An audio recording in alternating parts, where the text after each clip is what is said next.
Hey guys, what is going on? My name is Yan, and this is the iPhone 12 mini.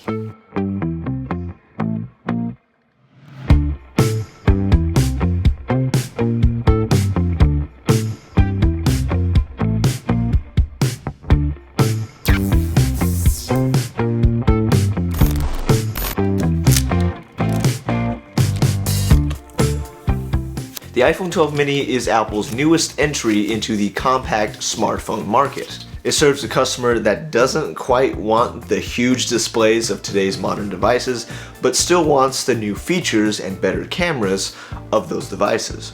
Now, most of the story for the iPhone 12 mini is already told in its name. It is a smaller version of the iPhone 12, which everybody has kind of already reviewed. So this is going to be a bit of a different type of video. I'm not going to be diving into so much of the specs and the numbers and all of this stuff. Instead, I'm going to be focusing on the user experience as well as who this device is for and who should buy it. Alright, so the first thing you need to know about the iPhone 12 mini is that it has a 5.4-inch OLED display. This is basically the same exact panel on the iPhone 12, the 12 Pro, 12 Pro Max, all the iPhone 12s this year. So as far as display quality goes, you're still getting the very best in colors and sharpness, as well as HDR functions. Size is everything on the iPhone 12 mini. It's very small, very compact, and very light because of that aluminum design. So if you're someone who wanted a smaller flagship iPhone that's very easy to grip, very easy to reach all four corners of, then you're gonna want this phone. The only thing I would try to test out before you buy it is typing, especially if you're coming from a bigger phone. But if you're coming from a small phone,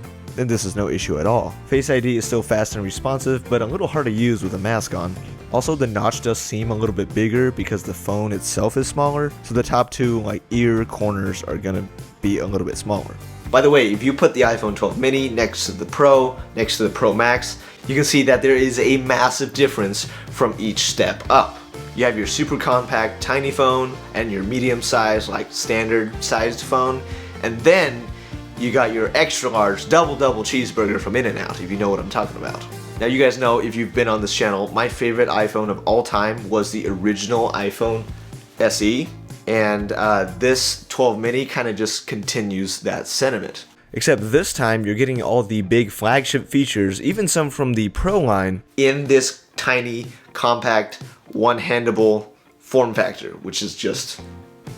It's beautiful. And I'll be honest, when this thing is in my pocket, I can hardly feel it is there sometimes. That's how portable it is. Now, with the smaller size, you also get a smaller battery, which is probably going to be the biggest downside of this phone. However, in my testing, I was still able to get a full day's use out of it. It's better than my iPhone 10 was, and it's definitely better than the second generation iPhone SE.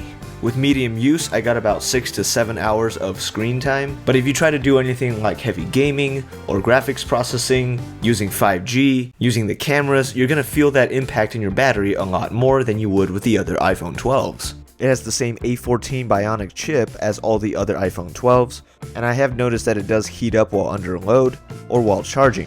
And keep in mind that the smaller battery won't last as long as the bigger iPhones. So if you're looking for the best battery life available out there, I would look towards the iPhone 12 Pro Max. Of course, the iPhone 12 mini has the exact same cameras as the iPhone 12, so you can get those crispy shots just from this tiny little phone. Of course, you have the really fun ultra-wide lens, as well as the improved front-facing camera, which now both support night mode, which, like I said in the full iPhone 12 review, it's literally like daytime at night. It is some weird voodoo magic. And also, I looked back at some of my older iPhone SE reviews, and I noticed some people were commenting that they were going minimalist with their devices. Now, what that means is that they wanted to reduce their screen time and the amount of time they spent online and social media, being on their phones, because that kind of behavior can be toxic over time. It can affect how you view yourself, your self-image, and how you view others. And scrolling down in the comment section, I noticed that a couple people mentioned this. I'll put the comments up here if I can find it. But I thought this was very interesting because, yeah, I agree. I know that 8-9 hours of screen time is incredible on my phone. You know, I love the battery life, but do I really need to be on my phone for 8 to 9 hours a day? That is the real question. And I feel like the iPhone 12 mini is in a unique position to offer some of those critical features that you want to have, like good cameras to capture that moment that you don't want to miss, but also provide a balance to not having you be so addicted to being on your phone all the time. I'm not sure if you guys can relate to this, but I know that as a YouTuber, I'm always like trying to stay on top of the newest tech stuff and watching all the videos and reading all the articles. But because I do this kind of stuff for YouTube, I feel like I can justify my crazy amounts of screen time with, hey, I do this for work, so being on my phone is work, which isn't always true. I cannot tell you how many times I've caught myself just mindlessly scrolling on Instagram because that stupid Discover tab is just so addicting. So if you're somebody who maybe wants to cut down on their screen time or how much you use your phone, but you're still in need of an upgrade, then the iPhone 12 mini is just perfect. And if you're somebody who detests the larger devices and you don't like carrying an iPad to call on, then yeah, the iPhone 12 mini is probably your choice. Are you somebody who doesn't like the huge phones? Or perhaps you have a bigger phone and you want to try going to a smaller phone to limit your screen time? I don't know. Let me know in the comments. I will see you in the next one.